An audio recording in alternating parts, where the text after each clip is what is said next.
예수님 당시에 이미 유대교 안에 이러한 비슷한 예식이 있었다는 거죠. 이 세례든 침례든 그 의미는 모두 다 하나님께서 예수 그리스도를 통해 은혜로 베푸시는 그 구원을 믿음으로 받아들인다. 그 사실을 모든 사람 앞에서 공적인 신앙 고백을 선포한다는 그 의미가 중요한 거죠.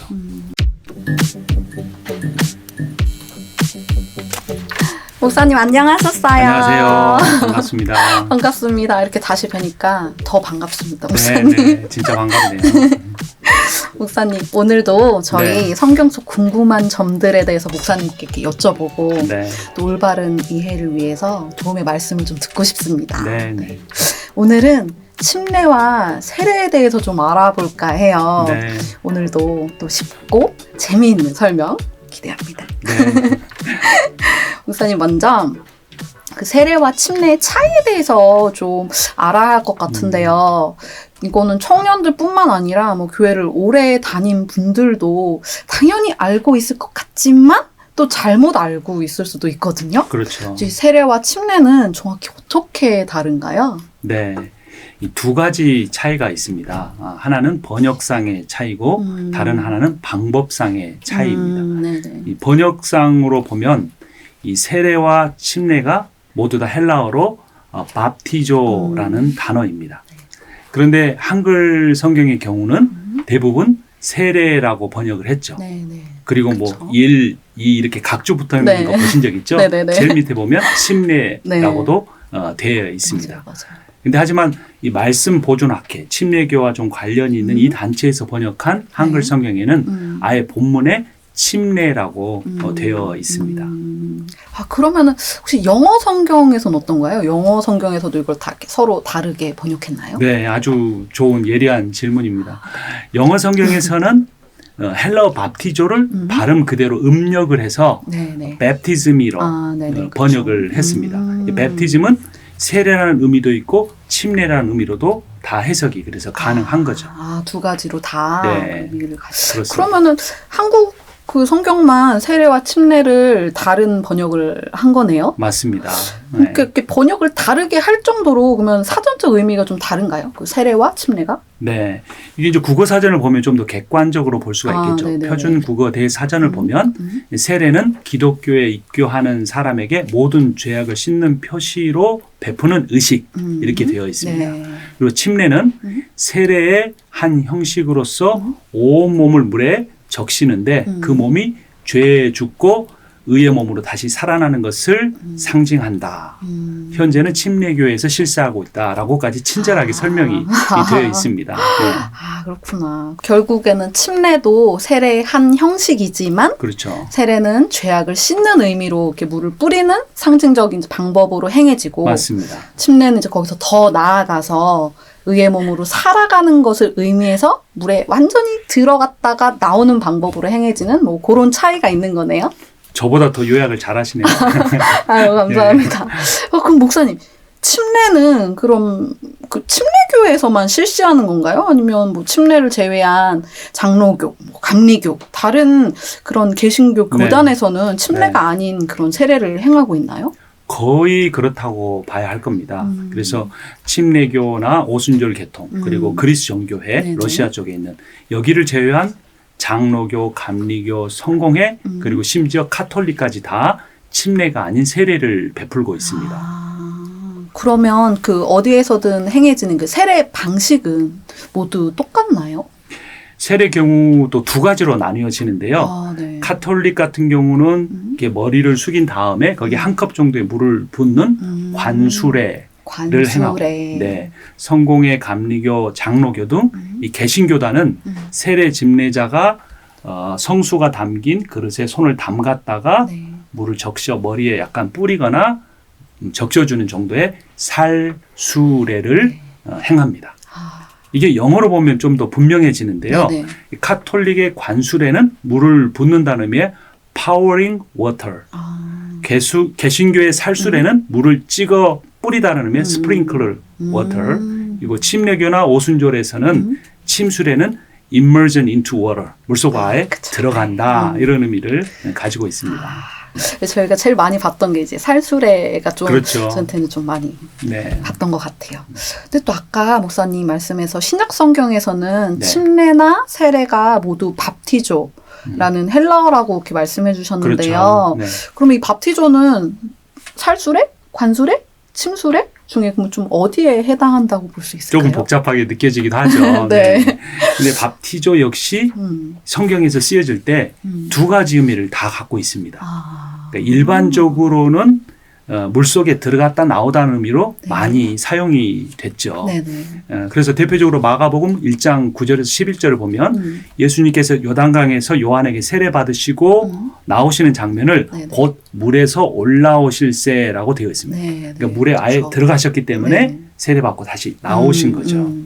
그렇지만 성경의 다른 곳을 보면 네. 이 밥티조가 물을 뿌리다, 스프링클링하다라는 의미로 사용되기도 합니다. 부자와 나사로 이야기 아시죠? 네네네. 네. 가장 극적인 네. 장면이 뭔가요?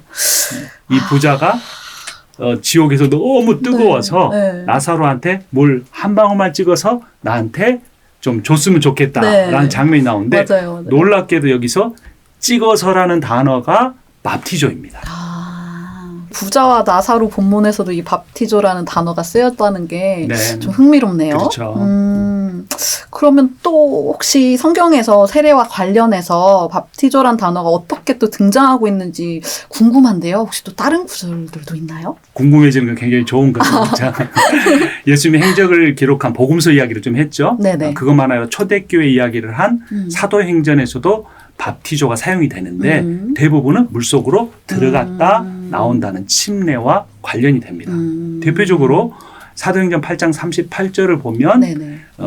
초대교회의 7 집사 중에 한 명인 빌립이 에디오피아 네시에게 복음을 전하고 네네. 그가 예수님을 믿겠다고 하자 그를 강가로 데리고 와서 이 침례를 주는 장면이 네. 이렇게 묘사가 됩니다.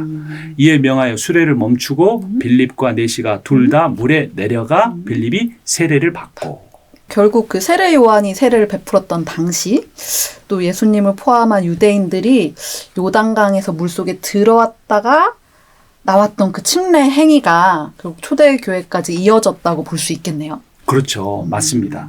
근데 더 재미있는 것은 네. 이 침례 예식 또는 세례 예식을 세례 요한이 만들어낸 것이 아니라는 겁니다. 그래요? 네네. 예수님 당시에 이미 유대교 안에 이러한 비슷한 예식이 있었다는 거죠. 유대교에도 침례가 있었어요? 네네. 그러면 그렇습니다. 어떤 사람들을 대상으로 했던 건가요? 사실 유대교는 네. 혈통적으로만 유대교인이 되는 것이 아니었습니다. 이방인이라고 할지라도 네네. 유대교를 믿겠다고 하면 받아들여줬는데 단 한 가지 매우 중요한 조건이 있었습니다. 네.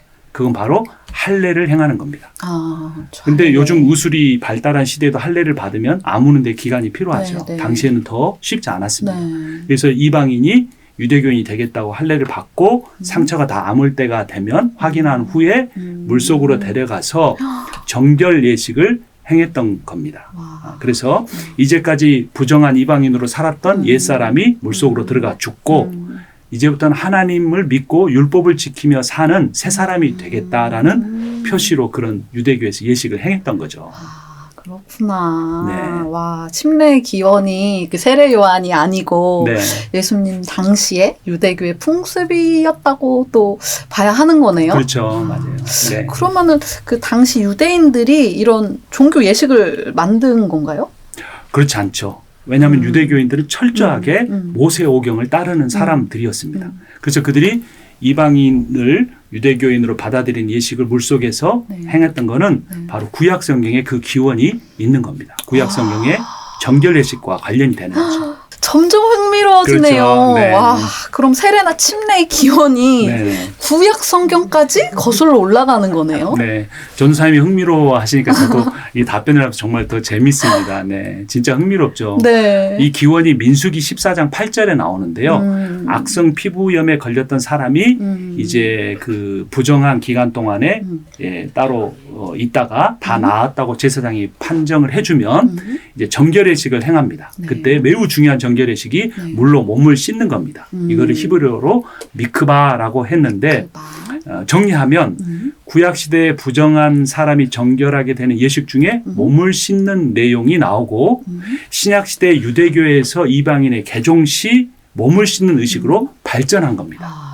세례 요한은 철저한 유대 교인이었기 때문에 이러한 예식을 잘 알고 있었고 구약부터 시작된 유대인의 정결 예식을 예수 그리스도를 통해 앞으로 임하게 될 하나님 나라에 들어오는 회개의 표시로 사용하는 놀라운 어떤 창의적인 발상을 하게 된 거죠. 물론 하나님께 성령을 통해 세례 요한에게 가르쳐 주셨을 겁니다.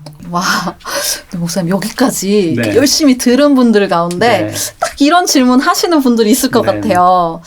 목사님, 그래서 저 세례 받을까요? 침례 받을까요? 네. 저 어떤 거 받아야 돼요? 네. 이런 또 질문하실 분들 계실 것 같은데 어떻게 답해 주실 수 있을까요? 저도 그런 질문이 왠지 나올 것 같더라고요. 근데 사실 고민이 되는 게 네. 저는 어렸을 때 신앙 생활부터 목사 안수까지 계속해서 장로교에서 자랐거든요. 장로교에서는 철저하게 네. 살수례를 네네네. 행하고 있는 거죠. 네네. 근데 사실은 의미가 중요한 거죠. 그 세례인가 침례인가 형식이 중요한 게 아니라는 네. 겁니다. 그래서 이 세례든 침례든 그 의미는 모두 다 하나님께서 예수 그리스도를 통해 은혜로 그렇죠. 베푸시는 그 구원을 믿음으로 받아들인다. 네. 그 사실을 모든 사람 앞에서 공적인 신앙 고백을 선포한다는 그 의미가 중요한 거죠. 그래서 이 세례 요한이나 초대교회 그러한 하나님의 사역자들이 제자들이 강가에서 물속으로 완전히 들어갔다가 나오는 그 침례 행위가 네. 비록 나중에 세례로 바뀌게 되었지만 네. 네. 침례든 세례든 그 의미는 동일하다는 거죠. 목사님, 그 신앙적 의미에 대해서 조금만 더 이렇게 좀 자세히 좀 설명해 주실 수 있을까요? 네, 의미가 중요하다고 했으니까 네. 다시 한번 질문해 주셔서 감사합니다. 네. 그러니까 물속으로 들어가는 행위는 네. 옛사람의 죽음을 의미합니다. 또 물속에서 나오는 행위는 새 생명으로 다시 태어났다는 의미를 갖습니다. 네네. 근데 이게 또 놀랍게도 네. 물속으로 들어가는 행위는 예수 그리스도의 십자가의 죽으심을 받아들이는 거고 물속에서 나오는 것은 예수 그리스도께서 죄와 사망의 권세를 이기시고 부활하셨다라는 그러한 믿음의 선포를 따라서 하는 거죠. 그래서 대표적으로 갈라디아서 2장 20절을 보면 내가 그리스도와 함께 십자가에 못 박혔나니 그런즉 이제는 내가 산 것 아니요 오직 나를 위하여 십자가에서 죽으신 예수 그리스도를 위해 사는 것이다 라고 하는 갈라디아서 2장 20절의 말씀을 그대로 적용하는 거죠. 그런데 이게 이제 시대가 지나면서 네. 거듭남의 의미가 강조되다 보니까 침례가 세례로 간소화된 겁니다. 또 특별히 그 초대 기독교가 로마에서 국교로 발전하게 되죠. 네. 그래서 수많은 사람들이 기독교인이 되겠다고 네. 오기 시작했습니다. 네. 그래서 그 많은 사람들을 강가로 데려가서 침례를 행할 어떤 시간적인 어떤 그 자원적인 그게 부족했던 거죠. 네. 그래서 그 의미를 그대로 살리면서 물속으로 들어갔다 나오는 대신에 머리에 물을 붓거나 뿌리는 행위로 간소화되고 대신에 옛사람은 죽고 새 사람이 산다는 그러한 신학적 성경적 의미는 매우 강조하게 된 거죠. 와, 목사님의 설명을 듣고 나니까 그 세례의 역사와 의미에 대해서 더 이렇게 자세하게 알게 된 것 같아요. 네. 이거는 제 개인적인 질문인데요. 네, 네. 목사님께서는 이제 장로교에 속하셨다고 네. 하셨잖아요. 네. 그럼 목사님께서는 새로 예수를 믿게 되는 사람이 있으면 네. 세례를 행하실 건가요? 아니면 침례를 행하실 건가요? 아까 질문보다 대답하기 더 어려운 질문이죠. 그렇죠? 네. 네. 사실 저는 장로교 목사이기 때문에 이 머리에 물을 적시거나 뿌리는 세례로도 충분히 예수 그리스도를 주로 영접한 사람에게 구원이 이루어짐을 공적으로 선포하는데 조금도 문제가 없다고 생각은 합니다. 근데 사실 제가 개인적으로 신앙생활하고 목회를 하면서 느낀 거는 네. 마음으로 믿는 것도 중요하지만 몸으로 느끼는 것도 참 중요하다라는 걸 생각을 하게 됩니다. 네. 그래서 이 자신의 그 신앙 고백을 네. 더 확실하게 기억에 남기고 네. 온몸으로 느끼기 위해서는 물 몇 방울 이렇게 적시는 것보다는 물속으로 들어갔다가 나오는 게 그 들어가는 짧은 순간 동안 정말 내가 예수님 옛사람은 죽겠습니다. 나오는 순간 예수님의 부활의 생명으로 살겠습니다라고 하는 좀 더 드라마틱한 네, 네. 그런 체험을 하지 않을까 생각이 들어서 음. 이제까지는 제가 살수를 행했는데 네. 작년에 개척교회를 시작한 뒤로 네. 이제 새로 주님을 믿겠다고 영접하는 분이 오시면 강가로 가서 온 교인이 가서 침례를 행하고 싶습니다. 네. 예, 특별히 누가복음 15장 10절을 보면 한 영혼이 회개하고 주님께 돌아오면 하늘의 모든 천사들이 기뻐한다는 말씀이 있죠. 맞습니다. 세례는 그만큼 교회에서 가장 큰 축제라고 생각을 합니다. 맞습니다. 그래서 네. 지금 개척교회이기 때문이 아니라 네. 몇백 명이 된 그런 교회가 될지라도 다 함께 가서 기뻐하고 축하하는 그런 영적인 축하의 자리로 침례를 행하고 싶습니다. 목사님께서 이렇게 오늘 쭉 해주신 말씀을 정리해보자면 이렇게 세례나 침례 모두 이렇게 동일한 신앙 고백적 의미를 갖고 있고 또 어떤 것을 받든 괜찮지만 성경의 기원이라는 면이나 교회의 축제라는 면에서는 침례가 좀 더 효과적일 수 있다라고 정리하면 되겠죠. 아주 잘 정리해 주셔서 감사합니다. 아, 감사합니다. 네. 목사님 오늘도 이렇게 귀한 말씀 정말 너무너무 감사드려요. 네, 너무 이렇게 감사합니다. 꼼꼼하게 잘 짚어주셔서 아주 이해가 잘 되었습니다. 네. 또 앞으로도 성경 속 궁금한 점들에 대해서 또 계속 이렇게 잘 가르쳐 주시면 네. 저뿐만 아니라 이 방송을 보시는 많은 구독자분들에게 신앙생활에 큰 유익이 될 것 같습니다.